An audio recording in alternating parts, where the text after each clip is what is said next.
Да, это мой осознанный выбор. Я никогда не точила клыки. Я сразу была рождена острозубой. Грустная сука. Да, это мой осознанный выбор. Перекрестись, когда видишь меня, подрываю твои убеждения.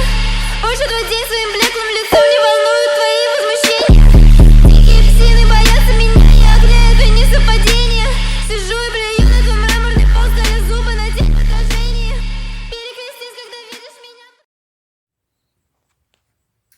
Hey there guys, welcome to part 3 of the fuel system install. I've been quite busy here at the shop doing multiple things. I'll start by showing you the fuel cell mounting bracket that I have reinforced, and it's pretty much ready to install. So let's check this out real fast. Here is the mounting plate for the fuel cell. As you remember, it's pretty thick aluminum gauge stuff there. Reason why I chose aluminum over stainless is because it's easier to drill and it's lighter. So, heck yeah. So since day one, I notched those to fit back there. There's a little thing in the body I had to notch around. Then, as you know, these holes are to mount it into the body. And then, as far as reinforcing this bracket goes, you know, because aluminum is naturally soft, so there was a little bit of flex. So I took some angle aluminum, 9 degree, and I have mounted it using fairly large size pop rivets and rivet washers. I love using those things. They make a really tight bond. I ran out of washers, so the two middle ones had to make do without washers. But then here I had to trace the spare tire well to notch out my angle piece accordingly, and that just really helps stiffen this whole bracket. The rigidity of this thing is outstanding now. And then we have our straps to retain the fuel cell mounted. Then I had to shim my angle piece up higher to slide those through. As you can see, about just the perfect width to fit the straps through. So that's ready to go. I'm ready to mount into the car. So that's awesome. It'll turn out pretty good. It needs cleaned up, but it's going to be covered. And in case you're wondering, yes, the fuel cell sits flush on this. However, had to keep in mind, you know, with the heads of bolts and the heads of the rivets, it would have been hitting the bottom of the fuel cell. So on the bottom of the fuel cell, I have some 3/8 weather stripping. It's made for camper tops. You kind of see it. It's pretty soft. I mean, it's not soft. It's fairly dense. So it should compress fairly well. So I get a shot of it. It'll compress fairly well once the bolts are on. But I have the bottom lined. And that'll help keep it off the heads of the bolts and the heads of the rivets. And that, it's also, it being rubber, should act as a non-skid bottom. It's going to work out really good. And then I also have done a lot of wiring. I personally love to wire things, so the whole process was pretty satisfying for me. But you know, it takes time. It's time consuming. So I'll start by showing you guys the wiring for the fuel level gauge, and then we'll go back to the fuel pump wiring, which I personally love, and then how I got power to the gauges using the OEM fuse box. Pretty clean setup. So let's check out those gauges real fast.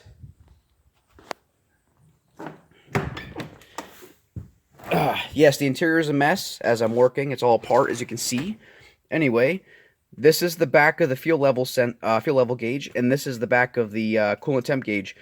So as far as wiring goes, I like to keep things clean, simplistic, and if I can, keep things all the same length. I was fairly close. I started by shortening the harnesses off the gauges, snipping them all to get a more manageable length, and then fastening them all together with zip tie to hold everything tight. So to the left, we have a ground. The middle here is from the sending unit or level sensor, and then to the right, the red here is the power. So I use these. I just call them flag terminals or whatever, the male and female. So if I ever have to service this, I just unplug them. They're heat shrink over top too. I like sealing things up really well. This wire here is for a dimmer switch. This will go to probably a parking light or something. So whenever I turn on the lights, it will dim these 50%. I'm going to have those looped together. That's why they're both bent to the opposing sides here. This side is coolant temp gauge. Once again, ground. Dark blue will go to the coolant temp sensor, and then the red is power on. So I'm going to reinstall this and show you guys how it looks in here without the trim. It's not going to be as clean because the trim's off. But I'll put this back in so you guys can see what it looks like. And here are our gauges installed. I forgot to bring my key with me. I brought the battery to test everything last time I was here, but I forgot to bring the key this time. But it does indeed work great. A nice white crisp digits pop up, and it looks really good in here actually. So yeah, that's a very clean setup, really simplistic. I absolutely love it. And whenever the trim's back in here, it just really seals the deal, makes it look really clean. And then I'll show you the wiring from the fuse panel to get power to this. Okay, so don't mind my documents in here. Obviously, you need those for whatever reason, even if the car is parked for months on end, blah, blah. Okay, so here's the fuse box opened, you know, using these little twisters here. And here are the power sources for the gauges. As you can see, they're all in unison, very crisp and very clean. So I just use what's called an add-a-fuse or fuse tap. It just replaces an OEM fuse, and that plugs right in, and it helps you power accessories. So this one is for the AFR, this one is for the fuel gauge, and this one's for the coolant temp gauge. And then I have the wires ran up underneath this rubber buffer here. That's what this closes on. So it closes stiffly and holds it tight and to reduce rattle. That just pops right out. I popped it out and I used my table grinder to cut little notches in it. See the notch right there? And then you have these nice natural ledges on the plastic surrounding of the fuse panel, and that just holds the wires right down in there. So after notching the rubber piece and running right through, they turn out really good. And those run up through the dash all together in unison, zip tied together up there. And then, yeah, that turned out really good. And also, key note was to make sure that the heads of these would clear as you're closing. As you can see, it clears just fine. So that, I love that. It turned out really good. It's really clean. And the reason why I didn't use this one is because I actually did before. I did have this one in here, but this is my horn fuse. And if you guys know, my steering wheel, the horn buttons are in the palm grips here. And whenever I go to palm the steering wheel, my palm always hits the damn horn. So whenever it comes time to go to a track or a race event, I'm going to pull that freaking fuse out, so I'm not always tapping. Actually, if I'm racing, I'll always have a 10-2 grip, so it may just stay.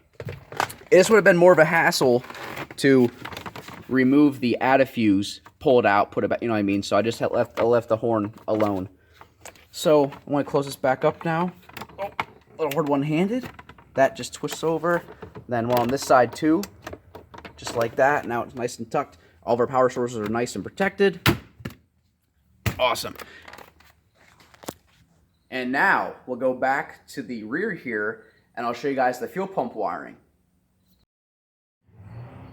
Before I show you guys the fuel pump wiring, here is our fuel pump assembly completed. My fitting finally came in to bond or attach the fuel filter, the pre-fuel filter, to the fuel pump. I needed this 10 O-ring Boss to 8 AN fitting here. As you can see, it's all together. Very nice. Looks really good. And these caps, you know, keep the breeze out, whatever. So I'm going to install this where it goes, snap in the wiring harness, and then I'll show you guys how I wired this fuel pump. It turned out great. I'll be back in a few seconds. Okay, so we're back here at the battery box location, and as far as running an aftermarket fuel pump goes, you always need to run in, if you're running a bigger one, or any fuel pump in general, aftermarket that is, you want to get a hold of an aftermarket fuel pump wiring harness kit, which usually has a relay in line. So, I found the location for my relay, nice and hidden, is right here. I have mounted it using one of the studs for the rear bumper. It's mounted right there, as you can see. And attached to the bottom is the plug. You can kind of see, and the wires come off of it. Now, the first set of wires here, as you see, are, this is the ground for the relay, and the bottom one is for the fuel pump, or vice versa. They're both ground. So they're joined in unison and go straight to the negative battery cable location. And then the harnesses leaving the relay, this one running up contains our power wire. So when it comes to an aftermarket relay, you need a 12 volt plus source derived right off the battery, a good ground, and a trigger wire. Okay, so this harness here is the power and trigger wire. So first of all, directly leaving the relay, I've used an OEM fastener that I stole from underneath the car and have mounted it to that factory grommet. just to keep it away from the battery. Holds it nice and tight, and it's still flexible, as you can see. And then as far as this harness goes, we'll get to that in a second. We're focused on this one right now. This one that runs up. So it contains the power, and it contains the trigger wire. And also retained using a factory wire clip stolen and snapping it into a existing hole. So once again, nice and tight against the body. So that harness runs up and tucks behind this stuff right here. Now, as far as getting power to my aftermarket relay harness, you have to derive it directly off battery positive. So instead of splicing into this, connecting here or connecting it here, I found a very clean solution. So moving on into this junction block here. I'm going to open this, and you'll see that this positive charging wire comes directly out of this. So let's take this off. And as you can see, this inline fuse right here is actually for my relay. So I was able to hide it inside of this OEM junction block, and I was able to just attach this harness, the wire coming off it, straight to the OEM harness, wrapped it up, you can't even see it, and it connects directly with this wire straight to the charging power, or battery power. Either way works fine. I'm going to snap this back on. Other way, dummy. Upside down. Jeez Louise. Alright, there. As you can see, it's totally hidden. Never even know that it's there. And then the second wire, the trigger wire, runs up into the cabin using the OEM fuel pump power wire. That triggers on the relay.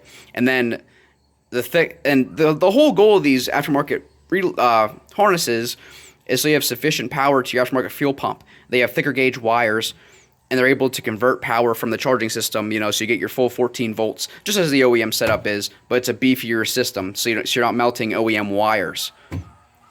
And then let's go back to this harness here. This one running through the body. Now, if you remember from last video, or the video before that, I think I described it. This grommet here has an OEM section of wire sheathing, and it houses wire to power on the charcoal canister, which is right in here underneath the car. Now, if you remember, I actually deleted that, so that's where I mounted my fuel pump setup. So I was able to reuse the OEM sheathing, run it through the body, and it ends up down here. Oh. Here we are. And this is the end of the sheathing, right there. So that comes right out of the battery box, up underneath, straight down, and then here's the wiring harness, continued to the fuel pump. And if you remember in the last video, I also stole these clips off the charcoal canister. They're snapped on. I'll pull this harness back out real quick. They're installed right on there to hold the wiring, so you can see. So yeah, we just take it and snap it in, and that holds the harness nice and cleanly, tightly. And that's how we power the fuel pump using OEM parts. And then, as you remember, probably my most favorite part of this whole setup is that I can cover it. Let's try to get this one-handed. I finally managed to get this freaking cover on. Okay, so there's the cover. Covers the fuel pump assembly.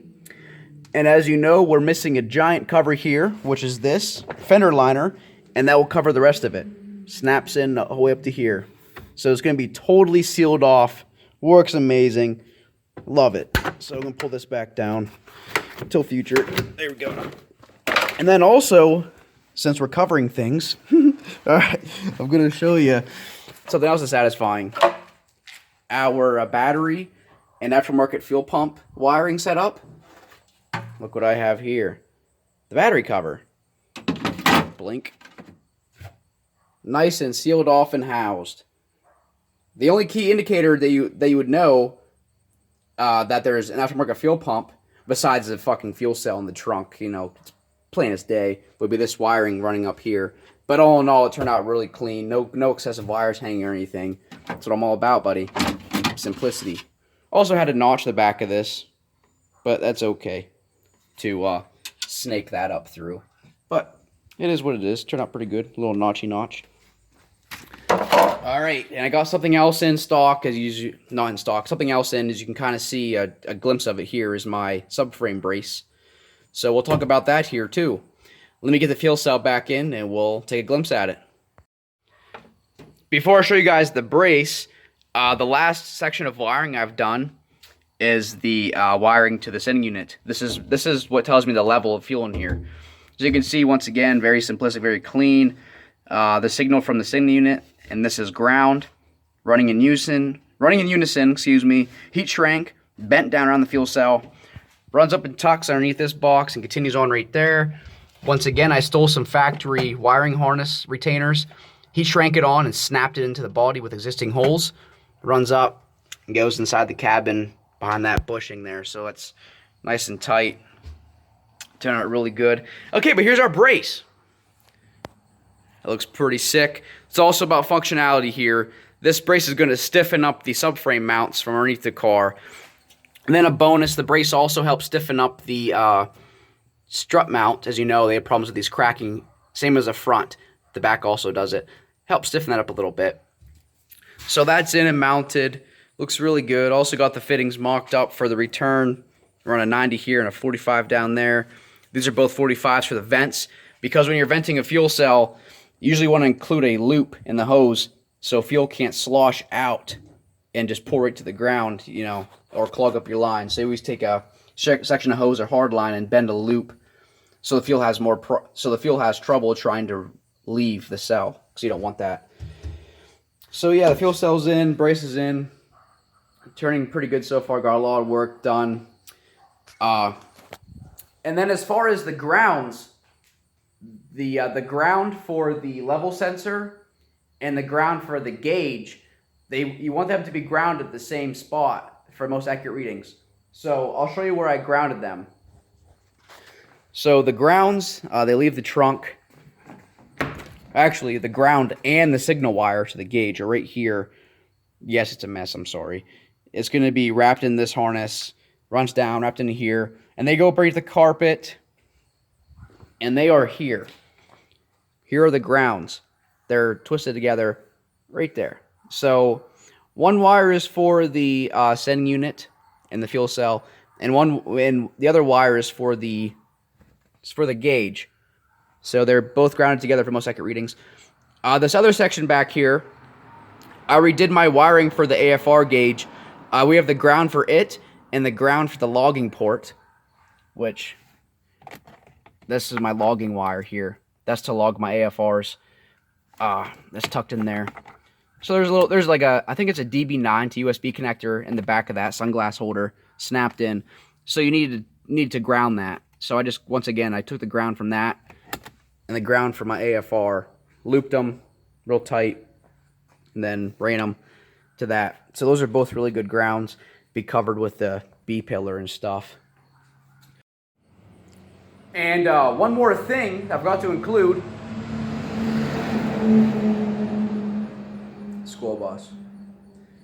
Alright, so whenever I go to mount the fuel cell bracket and bolt it to the floor, I really don't want only the floor holding the weight, because as you've seen, it's fairly thin stuff and the damage is easy. So I'm foreseeing, worst case scenario, if the car did roll, maybe the bolts would pull right through and the fuel cell would come up out of the trunk. So, simple solution, I'll show you guys. Whenever there's bolts running through the plate, down through the floor, I don't want merely the floor to hold the weight of this fuel cell if it were to roll, and this would be wanting to, you know. So I made these little brackets here. And these line up with the, can't really see them, okay, but there's one hole, 2, 3. So those run through the floor. These will be up underneath. I turned my flash off, so sorry. Come on, baby, focus. Perfect. Okay, here's the holes for the bolts. So whenever the bolts come down through the floor, they'll also pass through this bracket. And once again, it'd be like a sandwich action. It will just sandwich the brace to the floor really tightly. And if that pulls through the floor, we got a freaking problem here, boys. So this should really help hold that bracket in place by sandwiching it to the body there. So yeah, just a small solution to really avoid any kind of potential problem. Little brackets. Brilliant. Well, not really. Easy to think about. Hey there, guys. I want to take this time to acknowledge those of you who have Alright, hold on. Windows up. There, much more quiet. Okay, I want to take this time to appreciate and thank all of you who have sent me donations through my PayPal. I was personally like dumbfounded. I was like, who is this? I get like notifications from PayPal saying somebody sent me money. I'm like, what is this? You know, a scam or something? Then there's a note that follows. Thank you for all your knowledge. You've helped me so much with my build. I'm like, oh, that's amazing. So every little dime I've got from you guys has helped, and it's spent on my car directly, my E46 turbo build. I've, 20 bucks, 10 bucks here, whatever. That's the length of hose. That's a bolt I can buy. That's a potential part I can get. I'm very thankful to have such a good fan base at only 1,400 subscribers, maybe not that many. But you guys are widespread. We're talking UK, England, Norway, stuff like that. It's just really cool, and I feel like I finally have purpose, like in my life. I guess I don't know, but helping you guys, keeps me motivated, and producing content, sharing my knowledge. You guys catch stuff perhaps. I don't know everything, but I've learned so much from my last setup that I'm really giving my all in this setup, and it's turning out really good and really crisp. So yeah, once again, thank you guys so much for sending me donations. I was very shocked, and I feel the love, and I'm so grateful for you guys. Thank you so much. It's really cool. If you guys want to send donations, here's my email for my PayPal. It's all lowercase OLEARYT0534 at yahoo.com. That's my email address. Same thing for PayPal. But anyway, lately I've been thinking a lot about moving, honestly. So for years now, I feel really, how do I say, alienated here in Pennsylvania. It's where I've been. It's real rural areas, and that's just not me. I feel very strange here. The things I want to do, the cars I want to work on, the cars I want to build, the cars I want to drive and race, they are not available around here, and not at all of abundance to me. So I really need to move. Anyway, that's enough talking. Thank you for watching this part 3 of the fuel setup of my E46 turbo build so far. There should be 2 more parts, part 4 and part 5. They may include me running hoses and more parts I have to order, stuff like that. So yeah, I will keep producing videos for you guys, as long as you guys keep watching. I appreciate my loyal fan base. You guys are amazing. Keep me motivated. So yeah, until next time, I'll see you guys later.